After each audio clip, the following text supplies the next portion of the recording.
Good to see everybody. Thank you for being here, and hopefully we'll get some more questions answered that you guys have.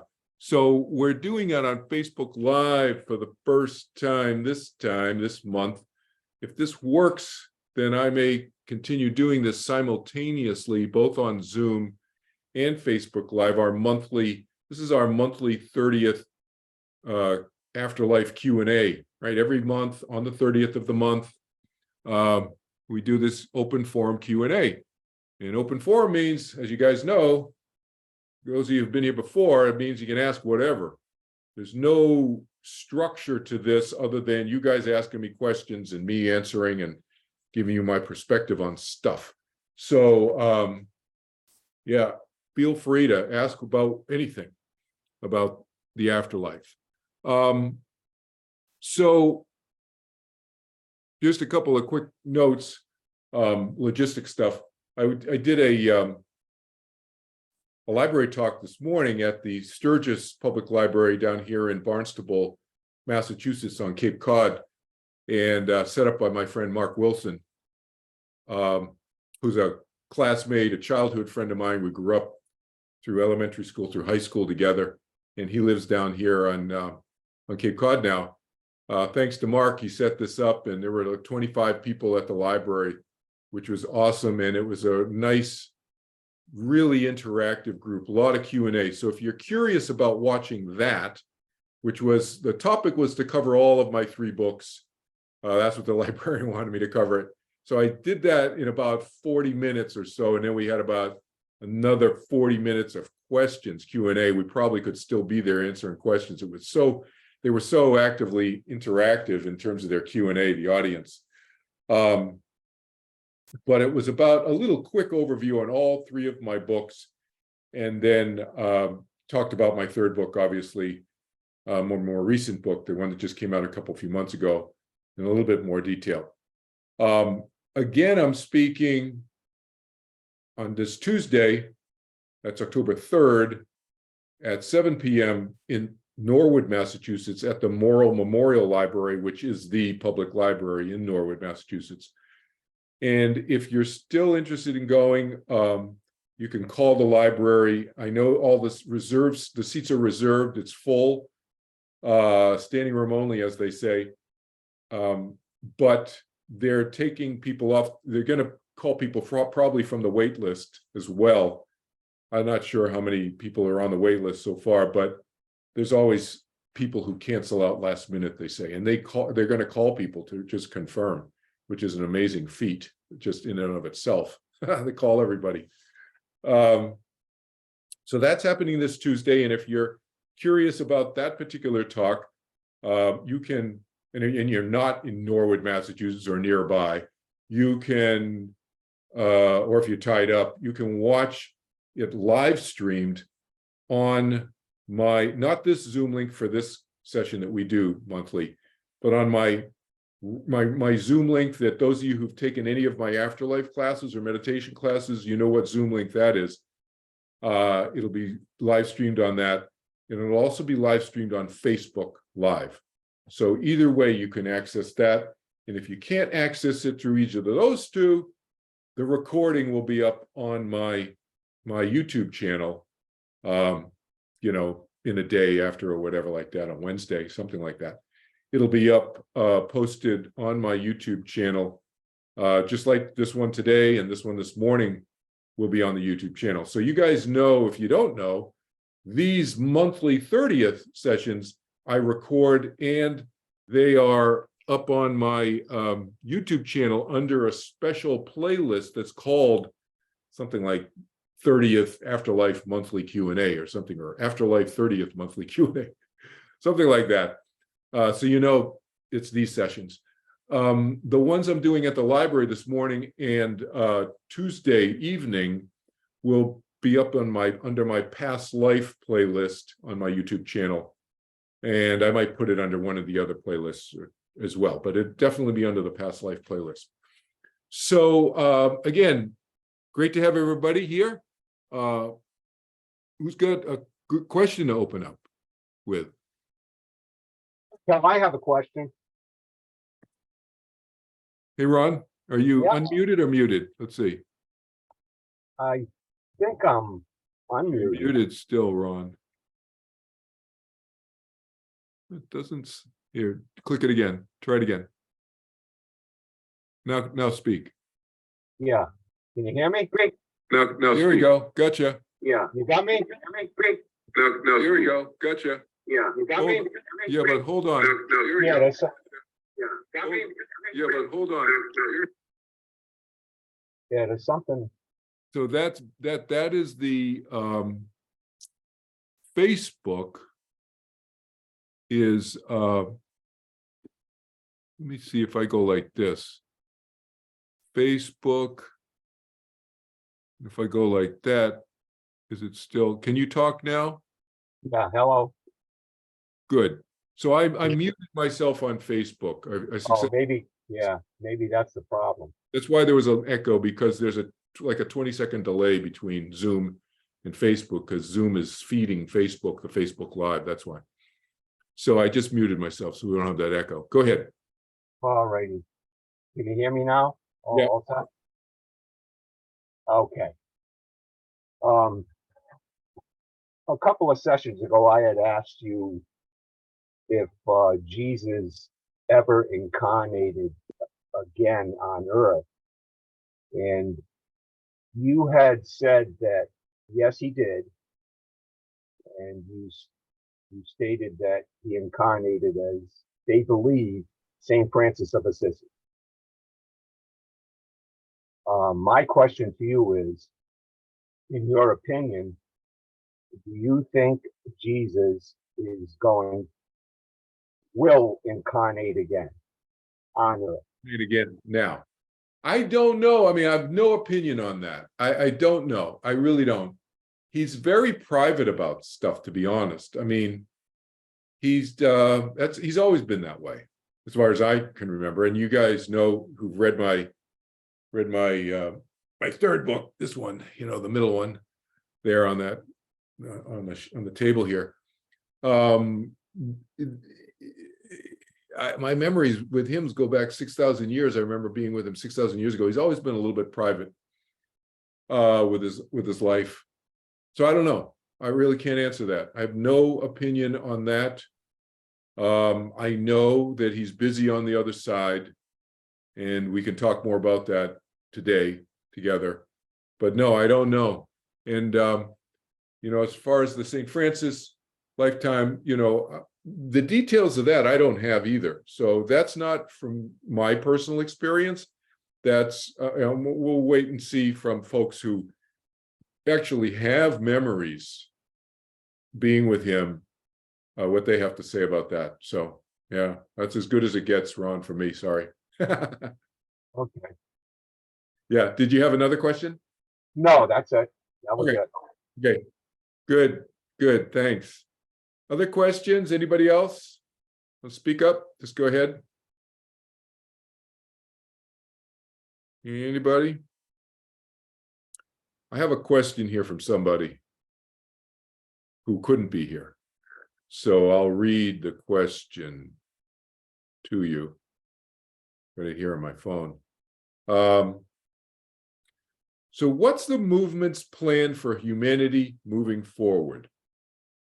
First, I'll just briefly explain to folks, maybe new folks, who the movement is, but who this person is referring to. What's the movement's plan for humanity moving forward? How are they going to be teachers and friends? How are they going to be teachers and friends? All right.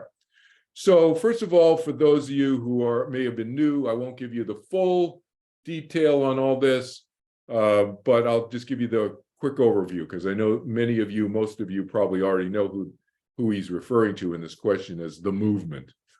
And if you want more details on that, I suggest that you watch the 30thnovember.com.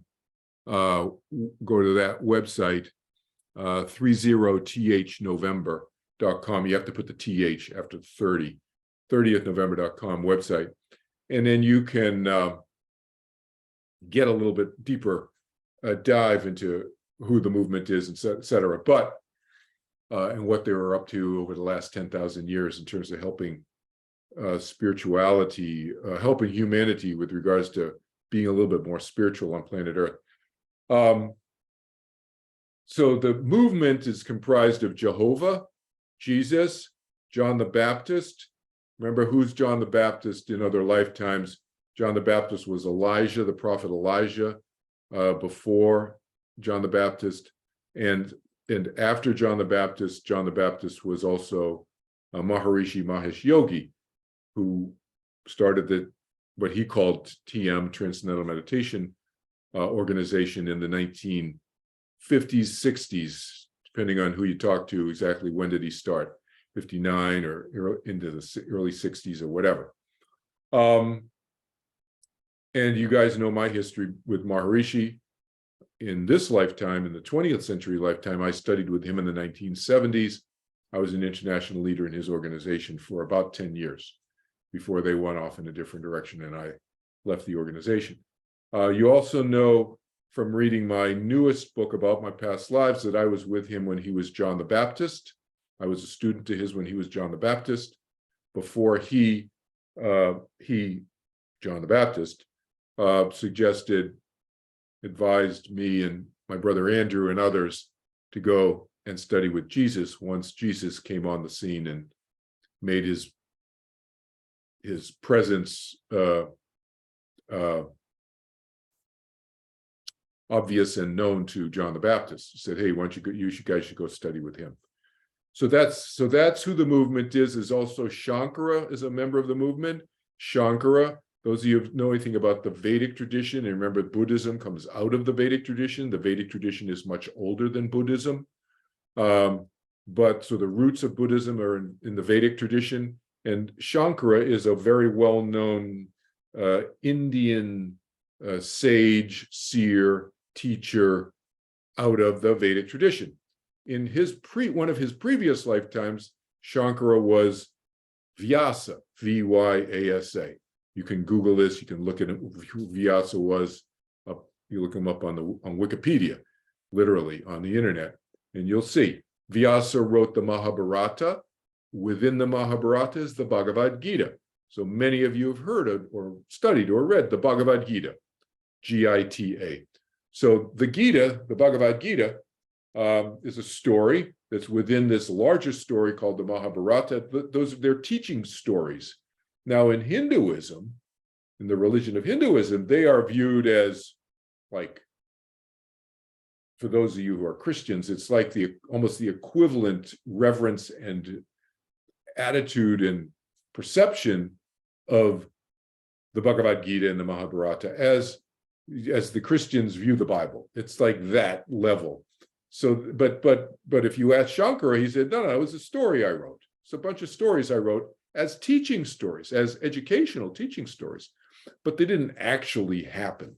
So if you go to India, you'll see, this is the battlefield on which Krishna and Arjuna fought, as described in the Bhagavad Gita. It's a story. It's a story. It's a fictional story that, according to Shankara, who again was Vyasa, who wrote those,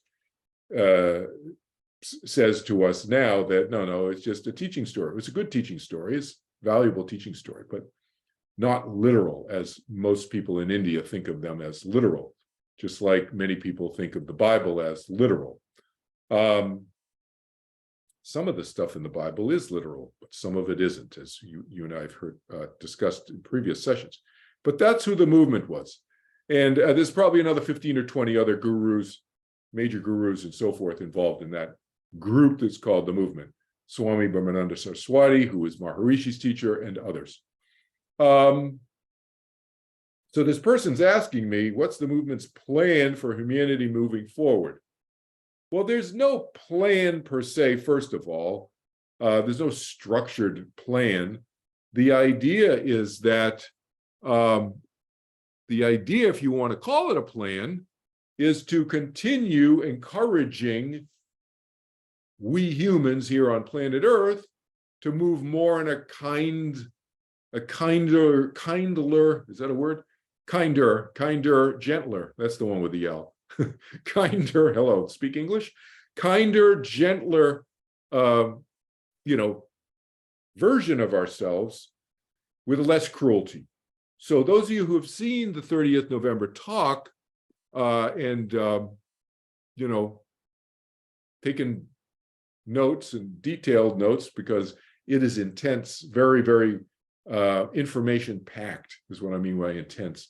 It's a data packed 3-hour talk by George Hammond. Those of you remember who George was, he was here in the, I invited him, was it July 30th? I think he was here July 30th.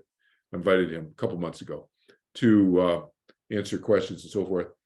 He was my brother Andrew from our lifetime together with John the Baptist and Jesus 2,000 years ago. But he gave that talk and talked about the ideas and the goals and objectives of this movement on the other side, who would incarnate every once in a while on planet Earth to help move forward the spiritual needle in a more positive direction, in a more kinder, gentler, less cruel way. I say gentler, meaning figuratively speaking, I mean that in a less cruel way, I guess is maybe a more accurate way of saying it. Less cruelty, fewer sacrifices, human sacrifices, and animal sacrifices, and all that kind of thing. So, so this person's asking, how are they going to be teachers and friends going forward, etc. So, in answering this question, because it's a pretty broad question he's asking, I would say that a couple of things. Number one, the movement, this group that I just described to you, continues to every once in a while, not on a regular, it's not like we're talking to them every day or every week, every couple of weeks, not even every month these days anymore, like it was in the run-up to the 30th November event that I organized in 2014, 30th November 2014. We were talking to them every day, multiple times a day. George and I were communicating with this group on the other side, this spiritual group on the other side. But since they've done the 30th November talk, they feel like, okay, humanity, listen to that, pay attention to the, I don't know how many, I haven't counted, but 20 or 30 messages in there. Maybe there's more. 20, I'll just give you a rough number. 20 or 30 messages in the 30th November talk, and go work on it. Go work on them. Work on yourselves. Go help educate other people as it relates to those 20 or 30 points that George was asked to raise by this group in the 30th November talk in 2014. So that's 9 years ago. So basically, they would say to you who are asking, yeah, so what's the plan for movement, the movement's plan for humanity moving forward? They say, one thing that they would say to whoever is asking these kinds of questions is, have you digested everything in the 30th November talk? If you've only listened to it once or twice or 3 times, I guarantee you haven't. Guarantee you haven't. I've listened to it probably 20 times, conservatively, 20 times, and there's stuff in there that I don't remember in detail, but I understand all the points now. But I don't know how, did it take me 10 times, 5 times before I really understood all the points in the 30th November talk? I don't know, but it took me more than once or twice, I'll tell you that. So if you have not digested all those points, the movement would say to you, hello, you asked for information, you want information? We gave it to you. Have you digested it all? Because what they're doing now, and they've let us know this a number of times, is that they're working more on the what I would call the angelic realm, the dead humans, people who've died, the beings in the afterlife, in other words. Sometimes we just refer to it generally as the angelic realm, the afterlife, heaven. Those of you who are Christians, think of it as heaven on the other side. They're working more with those beings and those minds, those souls, spirits, consciousnesses over there. And what are they encouraging them to do? They're encouraging them to understand similar, basically the same concepts that they described in the 30th November talk in 2014 to all of you, to all of us, me and you, all of us. And they're encouraging all of us, whether they're talking to those in the angelic realm on the other side in heaven, or those of us here, to, have more effective personalities when they come into another human lifetime and have this new, more educated, different perspective on how they view life and themselves. Again, you can ask me in your Q&A here with me if you got more specifics on that, but those of you who have watched the 30th November talk in detail, you know what I'm talking about. All those 20 or 30 different points would give you a different perspective on living life, and are you applying them in your lifetime now, today, on planet Earth? Those of you I'm talking planet Earth, those of you who are listening in right now from the other side, which does happen, if you're wondering, yes, there are many beings on the other side who listen into my classes as well. So if you're on the other side, go watch the 30th November talk yourself. You don't need a laptop. You guys on the other side know that. You here on planet Earth, we need our devices. Because here's the thing, the movement completely understands and empathizes with all of us humans here on how many of us humans here are easily influenced by those on the other side who claim to be angels. Now, I call it the angelic realm generally, because even your dead grandmother you could call her an angel in a sense, because she has a light body, right? She's a light being. But when I'm using angels in this way, in this point, the way I'm talking to you about right now, I'm talking about beings who've never been incarnated on planet Earth or any other planet for that matter. They haven't been incarnated and taken on a physical, biological body form. So those angels over there, we'll call those angels, that group of angels, are very much into hierarchies, levels. And you'll hear a lot of that in some spiritual teachers who've been influenced and kind of, who are blindly following, let's say, some of those angelic groups or angelic individuals on the other side who have those belief systems. You'll hear a lot of spiritual teachers and mediums promoting that notion here on planet Earth. There are no levels on the other side unless you want them to be. You can create levels. And people will do that, for sure. And it's a choice. But what I'm saying is that structurally, there are no levels on the other side. Okay? But the movement, in relation to this person's question, the movement fully understands that humanity as a whole is very much swept up or swept away often by visitations and messages from angels. And people incorrectly think human beings, I say people, human beings generally incorrectly think that if it's coming from an angel, then it must be accurate. It must be truth, and that's not necessarily the case. And so that's a lesson that comes out of the 30th November talk that I talk about a lot in my teachings. Many of you have heard me talk about that.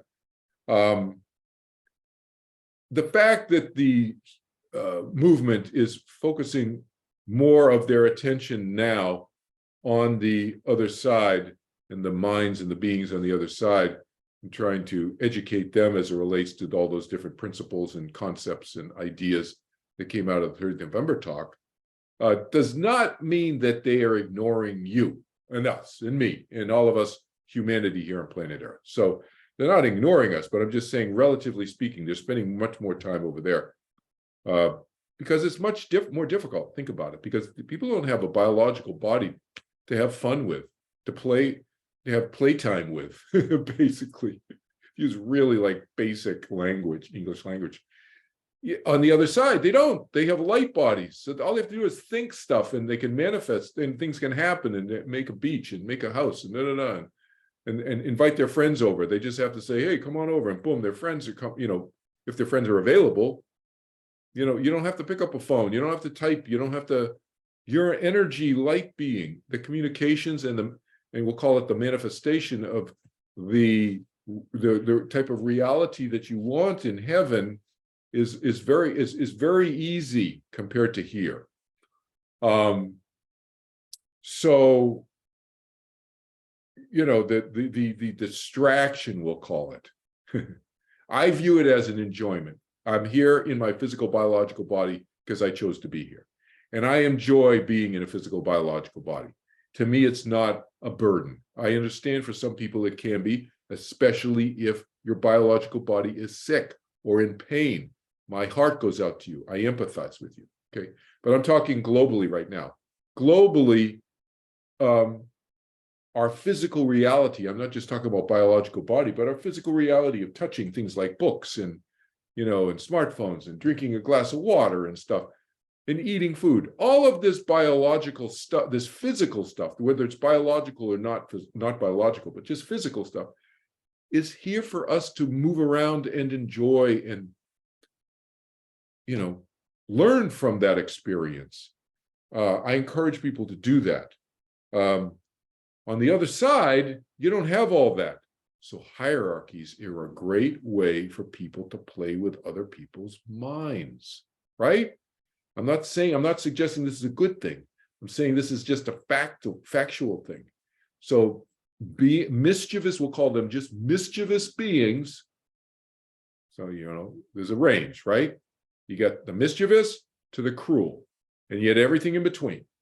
So let's just talk more neutrally or a little bit more gently about this in terms of mischievous minds on the other side.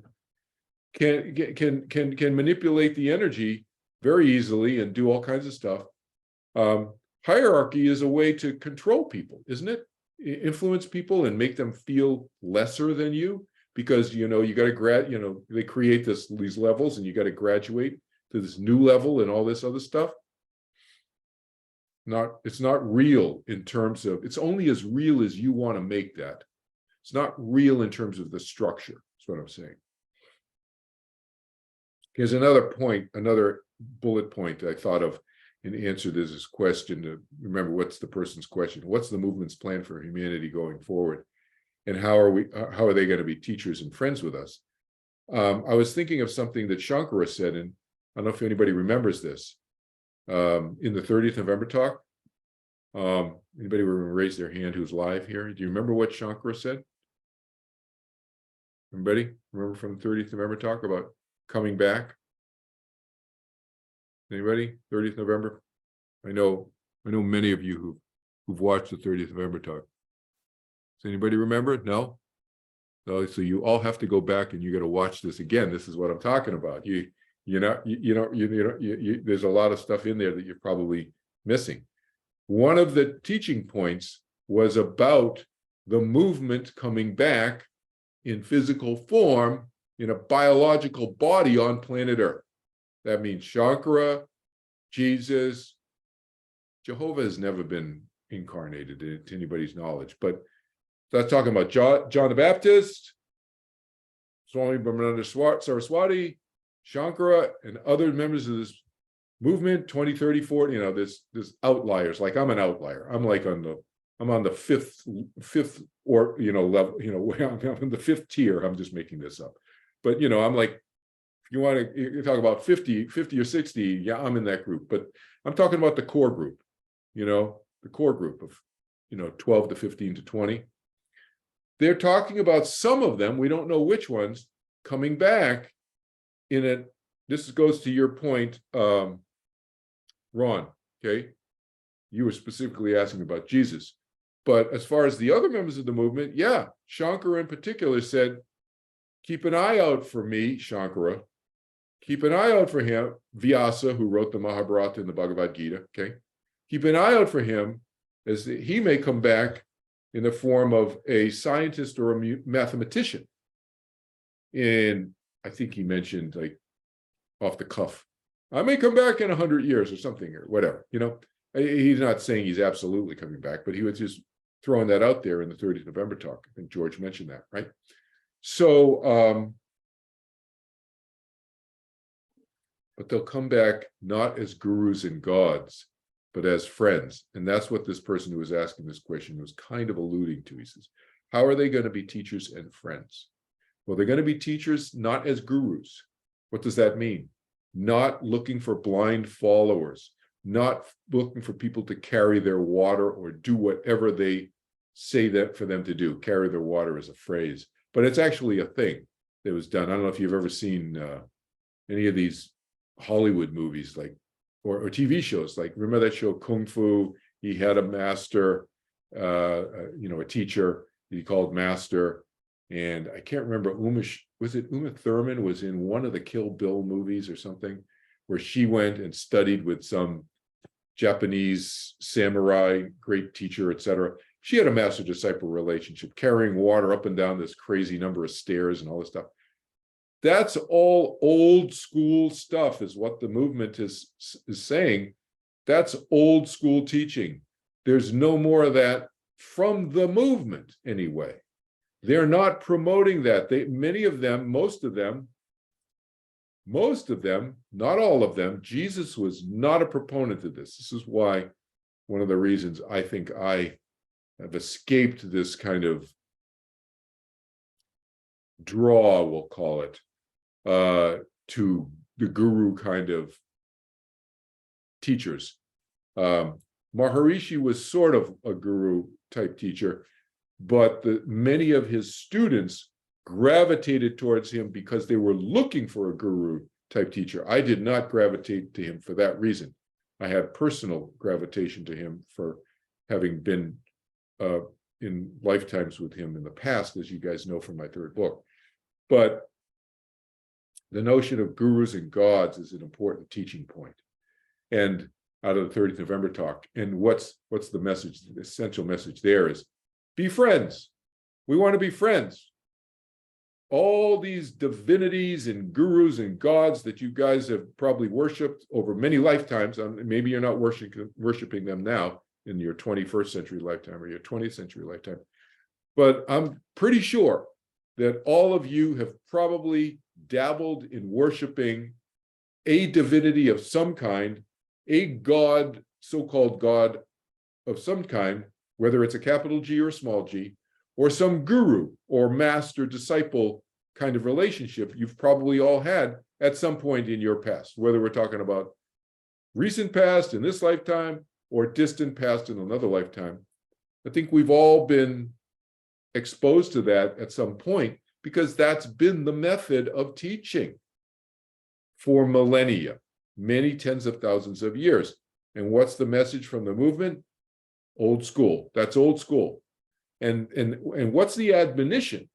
The admonition from the movement is, I'll just say it to you directly, beware of any future gurus who come back and want to hoodwink you into being their disciple and them being your master in a future lifetime, because it won't be any of these gurus. None of the famous gurus that you've known about. Yogananda came and spoke with me about this and said, he's not coming back as a guru anymore. He'll come back as a teacher, but not as a guru, not as somebody who is looking for followers and students to be devoted to them and to following their every word without question. That's generally the guru master disciple relationship. Whether they say it or not, that is it in a nutshell. What they're saying now is that, watch out, anybody you want to follow, you want to still follow them and be in this master disciple guru relationship, that's okay. That's your personal choice, your free will, but it's not going to be one of them. We'll call it, you're going to get the gurus on the bench. You're not going to get the starters. Okay. So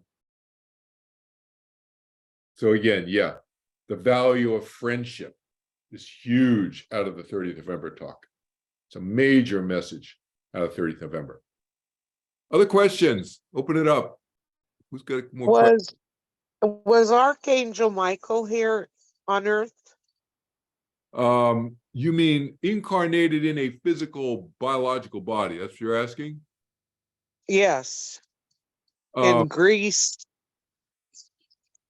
I guess there's a Archangel Michael church, and they say that he was um, incarnated here on Earth. And hmm, but I thought the angels were not here.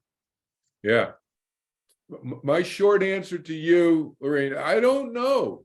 I honestly don't know if he's ever incarnated in a physical form. You know my history about Archangel Michael? Do you remember? No? I'll tell No. you. Let's just say no. It's okay. It's not a test. I just want to see if you know if you need me to repeat. So in 1986, Archangel Michael and all the different archangels came and spoke with me again. How do I know? I don't Right. know because but I remember that. that's who they said they were. Remember that? So Yeah. you know, what am I going to do? Ask them for their archangel IDs and you know whatever you know. Where you are? Show me your ID. Who's it signed by? Anyway, so you go to the you know the heaven DMV to get your archangel you know ID. I don't know, but Archangel Michael came to me. It was very powerful energy, and Gabriel and Uriel and Raphael. Mostly Michael, 80%, maybe 10%. Gabriel, 5% each. Raphael, Uriel. I mean, I'm just ballparking, just to give you a sense. But mostly it was Archangel Michael. And it's went on almost every time I closed my eyes for at least a year. It might have been a year and a half, so forth. I didn't keep, you know, close track, but it went on for a long time. It wasn't just one or two times. It wasn't just a day or a week or whatever month. It went on for over a year. A lot of communication, et cetera, et cetera. He never talked to me about incarnating. That doesn't mean that he didn't, but that's what I know. I don't know. I don't know the truth to or lack of the truth thereof of what you're talking about. So yeah, whatever. Well, you know, like you said, you don't have a physical body. So I had a medium ask me, so do you have any questions? And I said, yeah, I want to know what she does all day now that she doesn't have to shave her legs. And oh my God, this medium was just like, are you crazy, lady? You know, but that's how me and my daughter would have joked, you why is know. that crazy? I don't see why that's crazy. I'm like, I just, you know, what do you do all day over there? Yeah, I think it's a perfectly logical question to me. Anyway, did the medium answer you and tell you what they're doing and stuff? No. Oh, bottom line is they're doing whatever we're you know, they're doing on the other side whatever they feel like doing, basically. That's the bottom. And people retain their memory to some degree, and then they probably start forgetting stuff, just like we do here, right? So, but I have a bucket list. Did I ever tell you my bucket list? My bucket list starts not between now and when I die, biologically die. My bucket list starts when I die or at the moment of death. I want to be consciously aware of everything. Now, I'm consciously aware of a lot, but not everything. That's my bucket list, is to be consciously aware of everything while I'm on the other side, whatever I'm doing. I want to remember everything that I'm doing on the other side. When I come back into another lifetime, as another taking on another body, you know, whatever, my personality is going to, you know, basic personality is going to stay the same. How it will express itself may be different. But I want to remember everything up until, you know, all the way back to what I'm saying to you, Lorraine, right now. That's what you see what I mean? After I come back in and I'm born and now I'm 20, 30, 40 years old, and I remember my memory, I want to go all the way back to this moment, sitting in the chair in Cape Cod talking to you guys, or even farther back. In other words, I want to remember everything. So I don't know about Archangel Michael. I cannot speak about his previous incarnations, if any. But generally, like I've told you guys before, the way I view angels is that this is Kelvin Chin's definition of angels. I view as angels as beings who've never been incarnated in a physical, biological form ever before. So, take it or leave it. Was there another part to your question before I go to the one in the chat from Megan? No. No. Okay. But does that make sense? They're doing what Yes. they feel like doing on the other side. There's so much to do. They're not just sitting around, And yeah, is she happy that she doesn't have to probably shave her? Probably happy she doesn't have to shave her legs. Yeah, because she definitely does not have to shave her legs. That's not a probably. But could she make believe that she had hair on her legs to shave on the other side? Yeah, she could kind of manifest that. Oh, she wouldn't. Exactly. That's what I'm saying. It's like, she wouldn't. So, the personality. That's the point. The personality. Yeah. That friend or lover. Well, I was just being silly because that's how the relationship that her and I had, So when that medium asked me that, I'm like, well, yeah, I want to know, what do you do all day now that you don't have to shave your legs? And she just looked at me like, okay. Yeah. Well, she didn't get the joke. And maybe that's also a sign to you, Lorraine. Again, I don't know the medium at all, who this person is at all, whatever. But maybe they were not tapping in, because if it was your daughter coming through or wanting to come through, sounds to me like, just based on what you said to us already about her personality, she'd be saying, "Ma, I hate changing my shaving my legs." Yeah. Right. So those are little kind of, what do they call those in gambling? Tells, that phrase? Little tells that you can kind of sneak behind and kind of see what's behind the curtain. So it's a little bit of a tell, I think, there. Yeah. Who knows? Megan was asking. Thank you. You're welcome, Lorraine. That they aren't coming back as teachers. No, they're coming back as teachers. Is that what you're asking, Megan? No, actually asking. I was just trying to answer your question, like sort of briefly. I wanted to see if right. Oh, For the 30 talk, I only watched it one time, and you were saying, well, you were asking a question about what they said or something like that, and I was saying that they weren't going to come back as teachers or as like what you said, like gurus. That I was just. Oh, you were passing the test then. I was trying to test, although I've only watched it once, so I'm proud of myself. I got close. Good. That's impressive, man. Oh, I'll tell you, I know so many people who've watched it twice, and they go, I can't remember anything. So they get overwhelmed by it. But yeah, no, that's good. Yeah, you're right. Exactly. They're coming back as teachers and friends, not as gurus looking for disciples. That's the bottom line. Yeah. Good point. Other questions? Other things? Questions? Oh, let's see. I got some stuff on Facebook. Let's see.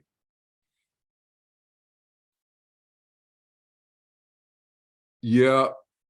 Gyro. Oh, Gyro, good to see you here. So yeah, Gyro said here, I think that it's been somewhat of a problem in the West to have a master-disciple relationship, a guru. And the Tibetan Buddhist word for guru is lama. That's still going on, but Tibetans say that lama means spiritual friend. So yeah, I like that better, Gyro. A spiritual friend. Yeah. But here's where the rubber meets the road, Gyro. And I don't know the answer to the question. So this is like a kind of a rhetorical question, because I know you are more steeped in Buddhism, etc., than I am. I mean, you guys know from my third book on this one, on the afterlife, that this book, that I have at least 3 or 4 lifetimes as a Buddhist monk. But you're more up to speed on it, Gyro, than I am. I'm saying in this lifetime, your lifetime today. So I guess my question would be, I wonder, and it's not something that you may be able to answer, but I would wonder if, in observing some of the students of these lamas, even if they use the phrase, oh, that's my lama, he's my spiritual friend, how do they behave? What kind of behavior do they exhibit? And do they exhibit the behavior of somebody who's basically a follower as opposed to a student? And there's a difference between the two. So anyway, that's a rhetorical question. But yeah, spiritual friend, I like that much better. Let's see. Oh, okay. Yeah, Jairo was saying, I'm thinking of the scandals that rocked the Tibetan Buddhist world when a teacher and organizational founder got accused by several close female students. Oh, and the organization sort of dethroned him. He was the author of the Tibetan Book of Living and Dying, like a modern explanation of the Tibetan Book of the Dead. So yeah, it sounds like he was a pretty known figure in the Tibetan Buddhist world. But yeah, I got accused of being, let's say, naughty, let's say, how would I say it? Being non-celibate with several close female students. Yeah. Before I get to you, Max, I'll look at your question in a sec. I'm going to make a comment on sex and spirituality. So those of you who have my purple book, my Marcus Aurelius updated book, there's an essay in there, a detailed essay. It's one of the longer essays in that book, actually. It's probably, I can't remember, 5, 6, 7 pages long. Most of them are just short, 1, 2, 3 page long essays.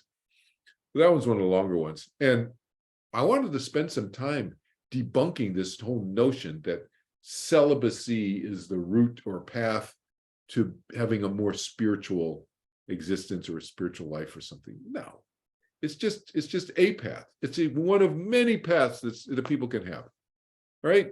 It's not better to be celibate. Those of you who don't know what celibate means, it means you're not having sex. You're not having sexual relations with another human being. No, it's like sex is neutral. Sex is neutral. And that Lama who you're referencing there, Jairo, to us, who is evidently in the news in the, I guess, not too distant past anyway. I'm not sure when that all came out, but he needs to understand that no, it's part of being a human being is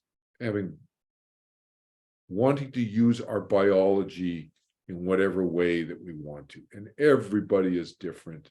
Nobody is the same, even about sex in our own biology, just to be clear and direct. That's a very personal thing. Very intimate, personal thing between yourself and yourself. I'm not saying you cannot be celibate. If you want to be celibate, that's okay too. No judgment here. That's the whole point of free will, right? Personal choice. But the notion that this Lama was probably thinking that he shouldn't be and he should have been celibate and all this stuff, should have just been open about whatever his desires were. But that's a change. That's another change that was not talked about in 30th November, but I'm talking about it now. That's what I'm promoting, a change in our spiritual view towards sex. Because it can be weaponized and used as a weapon too, sex can, the whole power issue, and et cetera, power differential within organizations or within a master-disciple relationship, et cetera. Another reason why that master-disciple relationship is not healthy. So what did Max say? He says, Max said, when I was young, one of the angels shows up to me in the middle of the night. Okay. It woke me up because of this bright light with smoke forming. An angel. It looked like smoke. Right? That's the time I started believing about angels. They do sometimes come down to earth, but in the form of their image, and then disappear. At least that's from my own experience. Yeah. Max, thank you for sharing that. Yeah, I've had similar experiences with angels as well. So, so in that sense, I guess, Lorraine, what Max is pointing out is that, yeah, they can come down and take on a physical form, but there's still a light being taking on that physical form. I don't see, I don't have not had any experiences. I'm not saying it has not happened.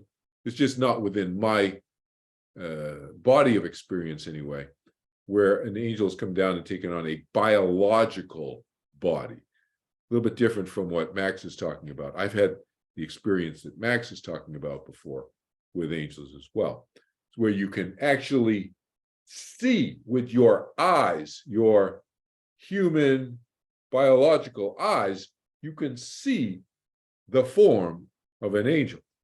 So that's possible too. Yeah, no, that's interesting. Thanks for sharing that. Yeah.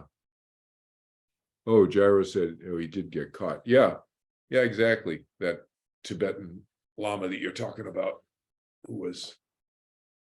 See, to me, it's unacceptable behavior, because what's unacceptable about it is not the sex. The unacceptability of it to me is the power differential, the perceived power differential. It's perceived and it's actual. In that case, it's perceived and it's behaved, and therefore it is actual. Power differential between a master and a disciple, a guru and a disciple, where the disciple thinks that they're doing whatever the master is telling them to do in order to progress in their self-development, and they'll do whatever. And I've seen that at universities I've worked at. I won't name any, but you can go on LinkedIn and you can see what universities I've worked at. And I've seen that happen with professors and their doctoral students, especially postdocs. You know what that is, a postdoctorate. After they've already gotten their PhD, they come back to an institution, a university, do more research, and they're in their postdoc program. The power differential between a professor and a student is so great, is so severe. And I say great, I mean not great like good. I mean, it's so severe, the power differential, that the student has very little power in the relationship, because of what they need from the professor in 3 or 4 or 5 years later when they're done with their postdoc. They need a letter of recommendation, which is huge, to promote their getting jobs afterwards in their career and so forth for the rest of their life. That's a huge power differential. Similar thing exists in the master-disciple, the guru relationship. It's very similar to that in the university professorial student structure kind of a thing. Other questions? Just speak up. Go ahead. Any other questions? Anything else? Natalie, anything? Peter, Pam, Pamela, Leanne, any questions? Anything? Nicholas, hey, good to see you. Any questions? Anything? Feel free. I want to talk about another point. You guys can interrupt me. You've got questions, you just speak up, okay? I want to talk about another point that I have spoken about before, or written about anyway, and I've alluded to it at different times, but it's such an important point that I want to emphasize it, and I want to talk about it in the context of cruelty, and the context, which is one of the topics that was raised out of the 30th November talk, right, that George talked about.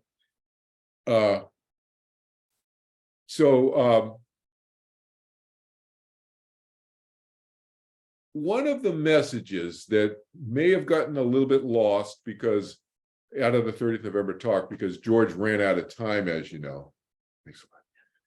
He ran out of time, you know. He was like, those of you who've watched the 30th November talk, it's kind of funny because he looks at his watch at about 2 hours and 55 minutes in. He goes, oh my God. He goes, oh, He goes, oh my, it's almost 3 hours. He thought it was 2 hours in. He was already an hour over.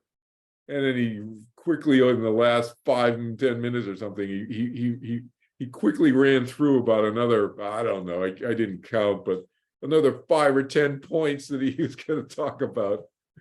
He would have gone on another hour, 2 hours, you know. But anyway,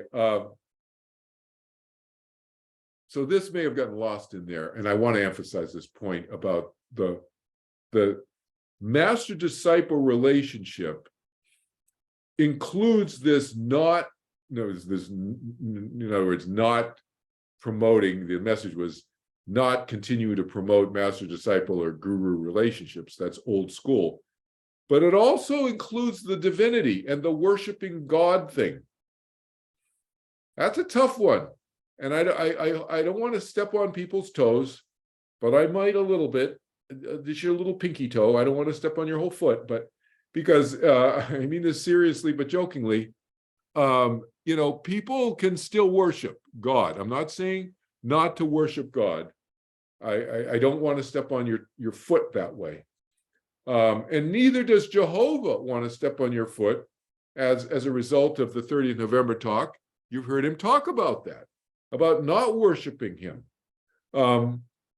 But if people still want to worship him, that's okay.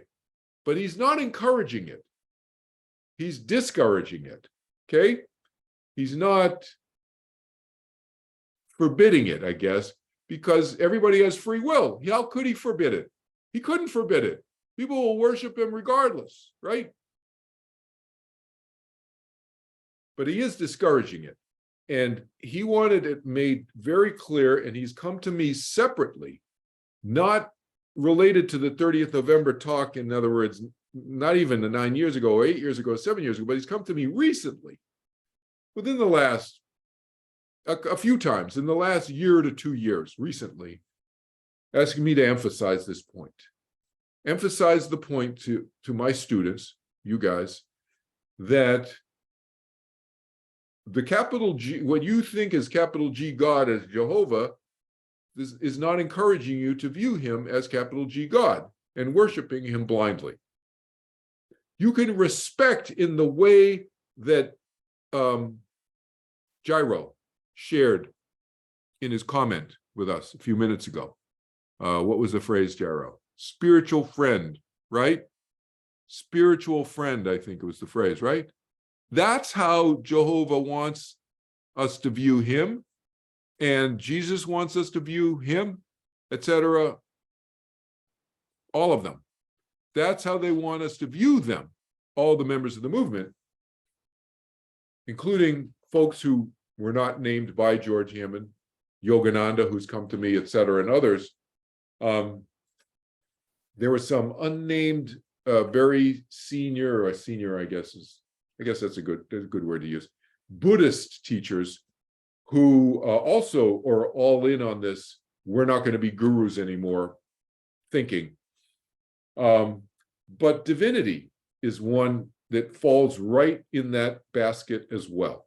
So not worshiping a God, small g gods, plural, and not worshiping Jehovah as capital G God.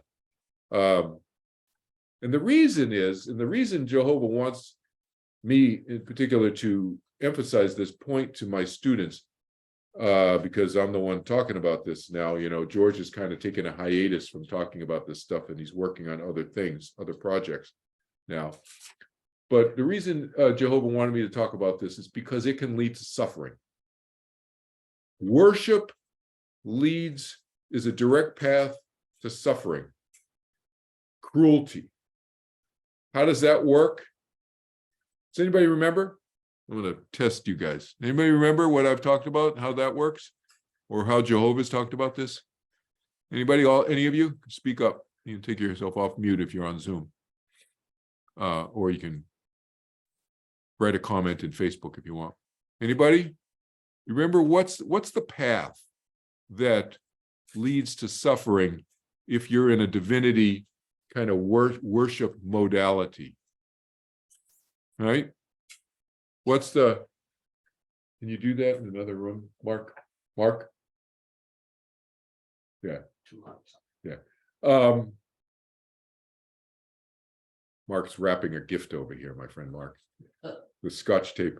If you're wondering what that creaking was, that wasn't Mark's bones. That was the Scotch tape. So anyway, yes, can be easily manipulated, Erica. Exactly. And so why, easily manipulated by people who are not kind and loving, like Jehovah. Jehovah would not manipulate people. Okay, Jehovah is not the problem. The problem is worshiping is the problem. That's what Jehovah is saying. So that's why he's saying, you want to keep worshiping me, Jehovah, that's okay, no big deal. Because he's not worried about himself manipulating you and being cruel towards you. But what he is saying is being devoted, the blind devotion, whether it's to a guru or to a god or a small g god or a capital G god, worshiping anybody puts you in a vulnerable position where you can be easily manipulated, like Erica just mentioned to us in the comment here. Exactly right.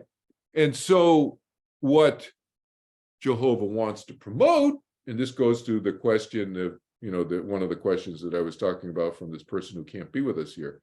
Well, what's the movement's plan for humanity moving forward? This is a major part of this, of the we call it the plan for, what's the desire, we'll call it, for humanity moving forward, is to be less cruel. And what is one of the key ways to have less cruelty on planet Earth? Have fewer people who could be hoodwinked by these manipulative people that Eric is referencing, who would make you the subject of their cruelty. Does that make sense? So if you're more hip to the fact that there are people who would manipulate, and therefore you would strengthen yourself by doing what? By not worshiping God, by not worshiping and being a devotee of whatever. It doesn't have to be God, capital G. It could be a devotee of a person. Any human being, you could be a devotee, or Archangel Michael, right? Being a devotee of Archangel Michael, or your spirit guide. I do whatever my spirit guide says, but my spirit guide knows everything. No, he doesn't. He or she or it doesn't. No, they don't. No. Everybody is figuring this out. Everybody, every mind, including Jehovah. All right. So, look at Jehovah's project with Jesus and John the Baptist and all of us going out teaching, and John the Baptist got beheaded and Jesus got crucified. That's not part of Jehovah's plan. There was no plan to get Jesus crucified or John the Baptist get beheaded or me to be crucified upside down or Andrew, my brother, to be crucified in Greece. There was no plan for that. All right.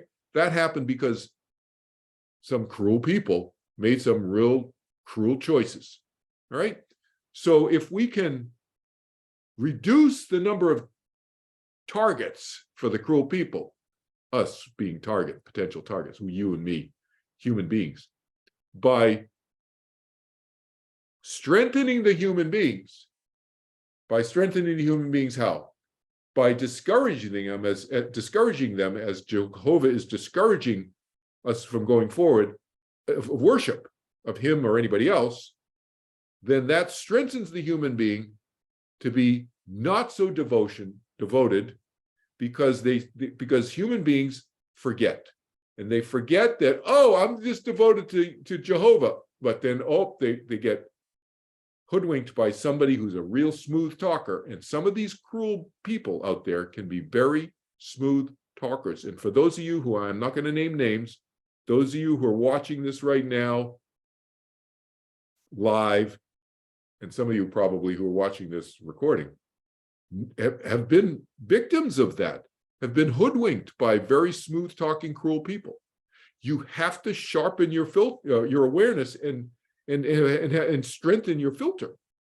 And what Jehovah's saying is, worshiping him or worshiping anybody and being devoted to anybody is a way to dull yourself and make yourself weak weaker and vulnerable, as Erica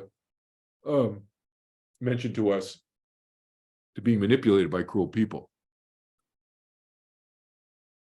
Thank you. So why do the cruel people not have any consequences? They do have consequences. They have consequences. But before I get to the consequences, let me just comment on what Natalie put in the chat room here, which is really a good comment, because she remembers the whole cruelty discussion. And Natalie, you're absolutely right. Cruelty is to diminish others to raise yourself. That's why the cruel person is cruel. That's why the bully bullies, because the bully is weak inside him or herself. And therefore, to make him or herself feel better, they diminish others around them. They make them feel lousy. They bully them. And by depressing other people around them, the bully feels, oh, now I feel strong again. They're weak. They lack self-confidence. They have low self-esteem. Whatever you want, fill in the blank, fill in the adjective. They're weak inside. That's why the bully bullies. So what I'm suggesting is, don't be weak. Don't be weak and get hoodwinked by the bully. Not that you would be a bully in your weakness, but in your weakness, you might be a victim of the bully, right? That's the thing. And so excessive devotion to any other being makes us susceptible to being weak, because we might forget. Oh, I'm devoted to that person who's my husband, and that husband turns out to be a bully. Now you're married to this guy or this woman. It could go either way, right? You're heterosexual, homosexual, or you're whatever, you're trans, you're this, that, or whatever, LGBTQ.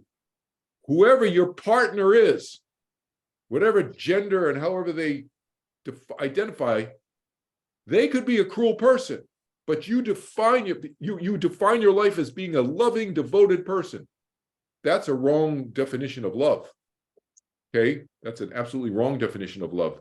Being devoted.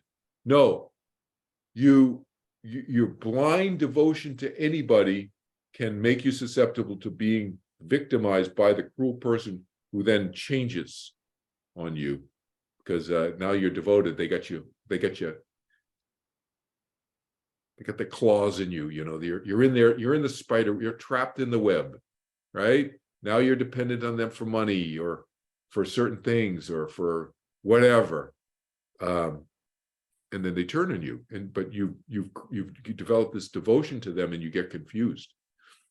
Makes you very vulnerable, this whole devotion thing. That's Jehovah is apologizing. He's used that word. I apologize, he said, to all of you who have been so devoted to me as Jehovah. I apologize to you because I realize now that I have made you vulnerable to being victimized by cruel bullies. So to your question, Lorraine, yes, there are consequences to everybody's actions, good or bad. So it doesn't have to be bad. It could be good actions too. There are consequences. People remember the good things you do, and people remember the bad things that you do to them too. So there's not consequences in a structural way like a lot of some of these religions teach this notion of hell. There's no hell, there's no structural place. But when you die, you run into dead beings who are now light beings on the other side. They don't forget the bad stuff that you did. So don't do bad stuff to people. They might come back at you in some way. So yeah, there's consequences. There's karma in that sense, but there's not karma in the sense that some people think. You may not think of it this way, but there are hundreds of millions of people on planet Earth now in the Hindu religion who think of karma not just in the way that I just described, but they think of it as mountains of karma over lifetimes that you create if you don't do enough good stuff to balance out the bad karma. This is a false belief, but there is hundreds of millions of people who do believe this, and they're suffering because of it. And they're worried that they're never going to get rid of all of their karma, the mountain of karma that they've built up over hundreds or thousands of lifetimes of who knows what. Okay, that's a false belief. So that's why I'm demystifying the mystical stuff and making it clear so we can understand them clearly, so that we can reduce the suffering in the world. The more suffering of those people, for example, let's use that, tie that into the Jehovah apology and this cruelty message. The more there are of those hundreds of millions of Hindus, let's just talk about the Hindus who believe this karma thing incorrectly, this karma myth about the mountains of karma, you're going to take you millions of lifetimes to get rid of, it's a myth. There's no collection of karma like that in some waste dump of karma in heaven or something where it's collected, or some cosmic place or whatever. No. But think about those hundreds of millions of Hindus are now, because of their suffering created by that false belief about karma, are now they're victims, they're potential victims of a bullying person, or now they become a bullier, no, somebody who's bullies, right? A bully themselves. Weakness leads to both. That's the problem with inner weakness and creating suffering through these false beliefs, these myths that are throughout all these spiritual communities and religions. There's so many of these myths that create suffering. That's why I'm the anti-suffering guy. The anti-suffering, the reduction of suffering will reduce the number of people who can be victimized, and it will reduce the number of bullies. Both. Do you guys see that? How that works together? Right? Like this? It's synergistic. Right? Other questions, comments before we call it a session? Anything else? Any other questions?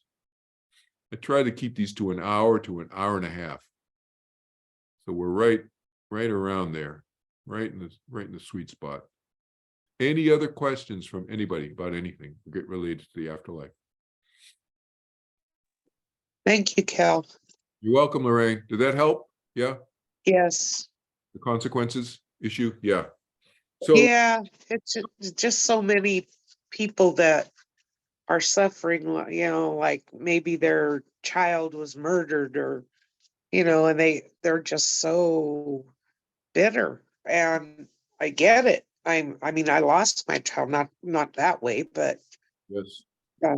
It's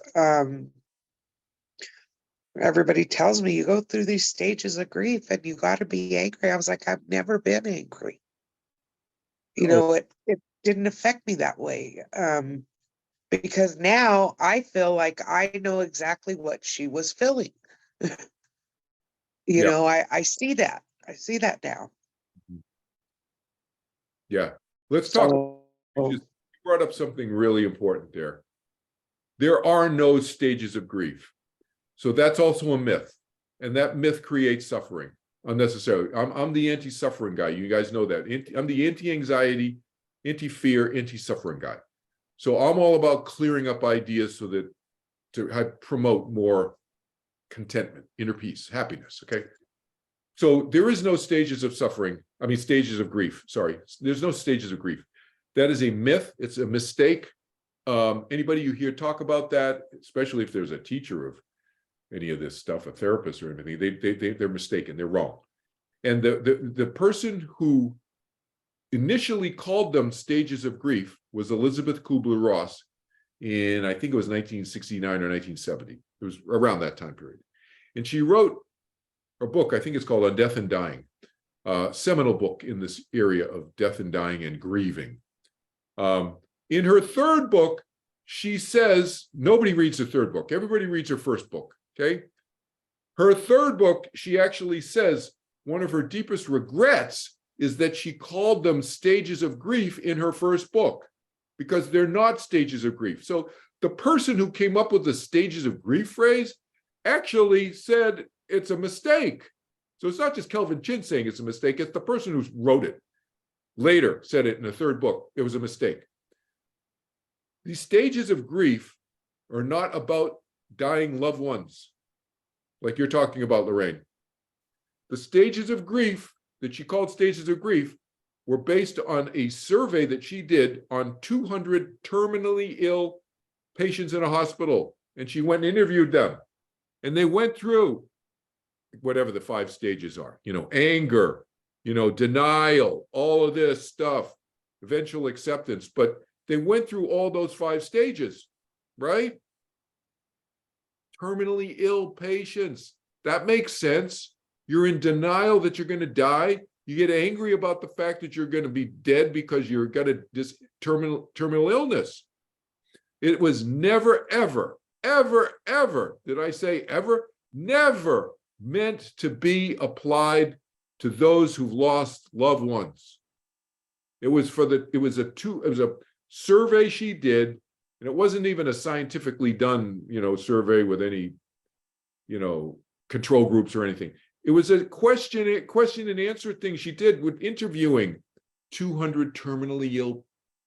Terminally ill means dying, if you don't know what that means. These people were going to die imminently. We're all going to die eventually, biologically, right? But these people were in hospital the last stages of life, biological life, okay? That's where those came from. So hopefully that helps a lot of people, because there are no such thing. Yes. No such thing as 5 stages of grief. Absolutely no such thing.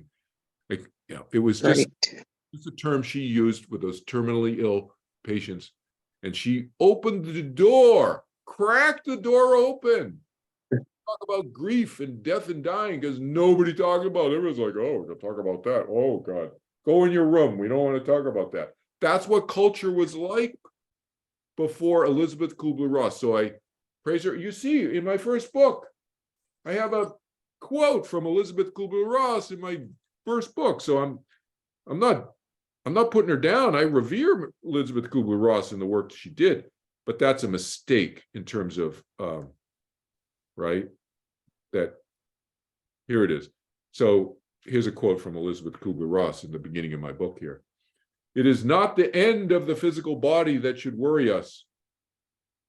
Rather, our concern must be to live while we're alive, to release our inner selves from the spiritual death that comes with living behind a facade designed to conform to external definitions of who and what we are. So she's saying basically, live your life. Don't live your life based on what everybody else is telling you what to do. That's a facade designed to conform to external definitions, is what she's saying. Release your inner self. Live your life while we're alive.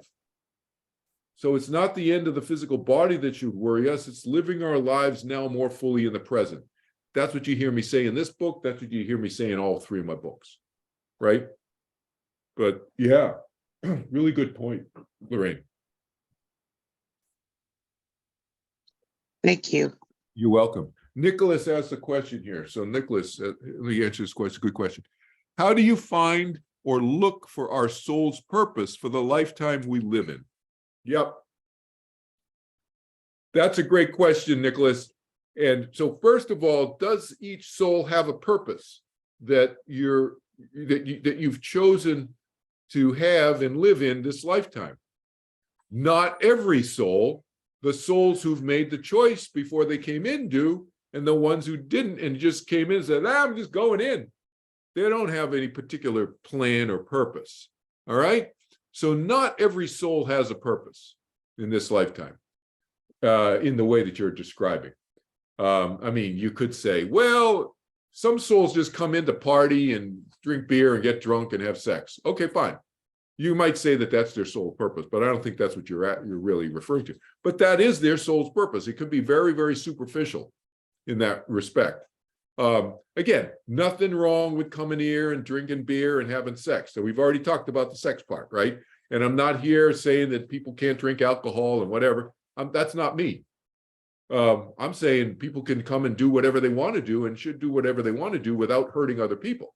It's the without hurting other people part that I'm a stickler on, right? The cruelty part. But no, but how do you find, so let's take this another level, Nicholas. Let's say that you do sense or feel that you do have a purpose. How can you access what that might be? All right. That's where meditation comes in big time. Because why?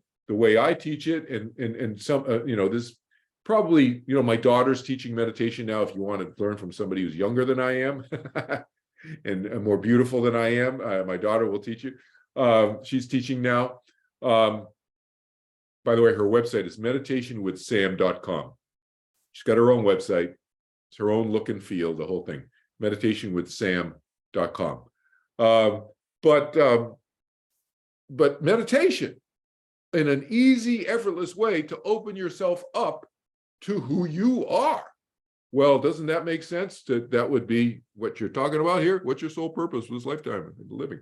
Well, that's a way to connect with your larger sense of self, is what I'm saying, right? As opposed to the little 8-inch bucket part of ourselves. Those of you who've taken my meditation course, you know what I'm referring to.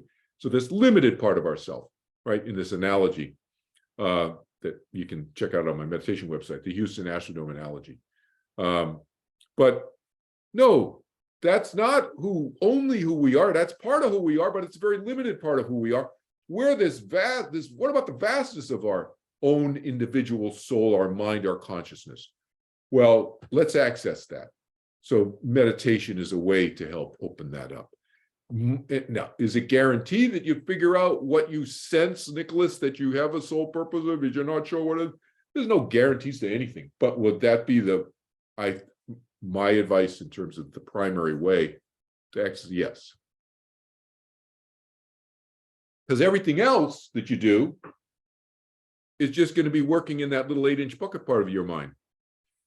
So, your mind's not going to be as powerful to access what you sense, because you and I offline had this conversation. So I know that you sense that your soul has a purpose, but you're not sure what it is. So the other people I was talking about, is they don't even know what soul purpose is. I mean, they're just, here to get drunk. But again, nothing wrong with it. I'm not judging. I'm just saying it's not you. I know that.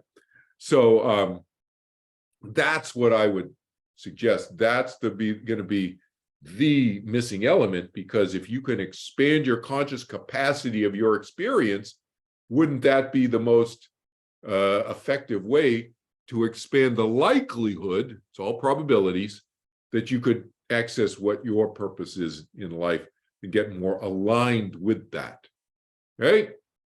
Make better choices to align with whatever that is. And here's another tip for you guys. It's not always the case that you go, oh, that's my soul my life purpose. That's my soul's purpose, flashing neon lights or something. Sometimes, very often in my experience, my personal experience has been, it is more step by step in degrees, and this, and I would start doing this and move in this direction, move in that direction.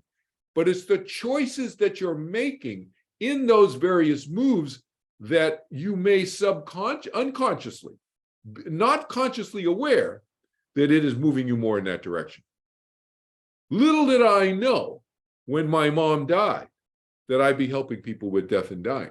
Little did I know that when I started helping people with death and dying in the 1980s, that I would write a book about helping people overcoming the fear of death. Little did I know that, for example, little is a great one. Those of you who have taken my meditation class. Little did I know when I was 20 years old and I'd been meditating for 1 year and I'd gotten all these benefits from it in a year, and my anxiety had turned around and I had no anxiety anymore after 1 year. Little did I know that going down to the Institute of Living in Hartford, Connecticut, it's an institution, a healthcare institution, mainly for mental health issues, so forth. Still there, you can Wikipedia it. Little did I know that meeting the son of Dr. Bernard Gluck, who was the medical director and head of research at the Institute for Living, would create an opportunity for me to go down with my friends and get wired up in Dr. Gluck's meditation experiments that he was doing that I didn't know about till I met his son. Oh yeah, my dad's doing these, and that was an entree to Dr. Gluck, and I would call him up from Dartmouth, and I'd say, hey, man, Dr. Gluck, can we come down and get wired up and hooked up on your machines to see what the meditation's doing during our meditation, and our bodies, our physiology? And he said, oh yeah, Kel, come down at 3 o'clock. I got a window from 3 to 5. I don't have any patients coming in, and you guys can come down. And half a dozen of us would pile into the car and drive down Route 91 to Hartford, Connecticut, from Dartmouth College up in New Hampshire.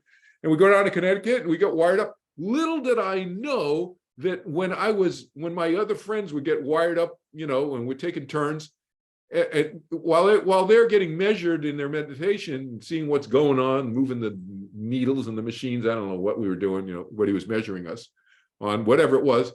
Little did I know, by talking to Dr. Gluck about his other patients who were in the hospital and what their results were, little did I know that I'd be using those stories today in my meditation classes. What the math is, 50 years later, right? But those are the steps, Nicholas, that I'm talking about. That as we take these steps in our life, as we open ourselves up, more consciously aware to that vastness of our minds that the meditation can open us up to. I didn't know that now. For the last 5 years, I've been telling these Dr. Gluck stories, or 10 years, maybe, whatever.